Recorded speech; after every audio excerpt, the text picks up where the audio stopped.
April is Sexual Assault Awareness Month, a time to amplify survivors' voices and shine a light on the resources available to support them. And today we are speaking with the Hive Community Circle, a South Carolina-based organization working to empower and uplift survivors of sexual assault through healing, advocacy, and community care. And we are joined by two lovely ladies. Look at these beauties right here. We have CEO Ashley Alaninka and Morgan Taylor, communications specialist, to talk to us about the Hive. I'm so grateful y'all are here today. I know this is a tough topic, but one that we have to tackle.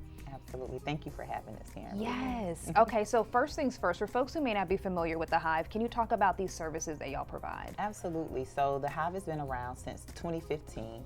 We provide culturally specific services across the state to survivors of sexual assault, intimate partner violence, also known as domestic violence, and stalking.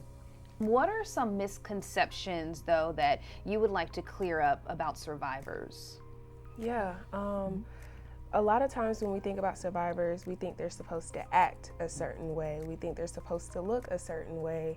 There's often a caricature that we see of a survivor that's defenseless, weak, and needs to be helped. But a lot of times survivors look like your mom, they look like your sister, they look like your brother, your pastor.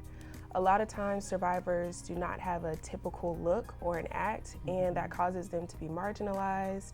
A lot of times resources are not given to them because they just don't have a certain look, or they didn't report as soon as things happen. But one thing that we have, that we stress here at the Hive, is to be very trauma-centered and trauma-informed whenever we approach these cases, and we look through a lens that is a little bit more focused on why the survivor may be acting the way that they are, as opposed to why they did not act a certain way.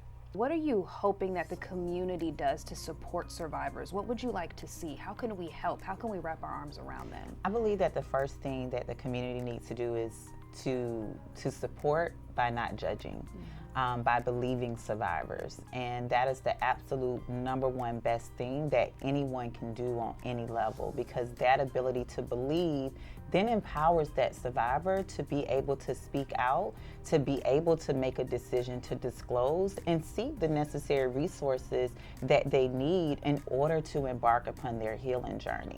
But if they're constantly being questioned or judged, they'll never have, or it'll be harder for them, I should say, to be able to make that decision for themselves, that they're going to access the services and the support in the community that they will need. So we do have a responsibility, and that is creating that safe space, no judgment.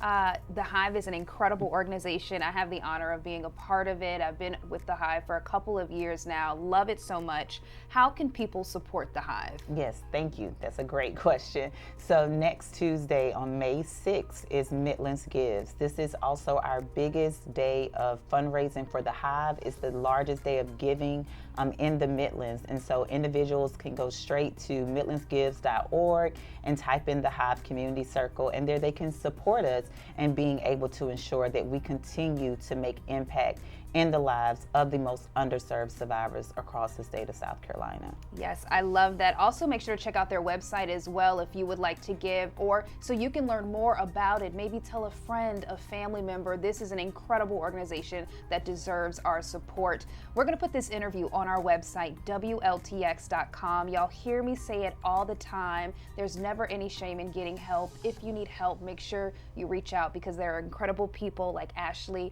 and Morgan here to help.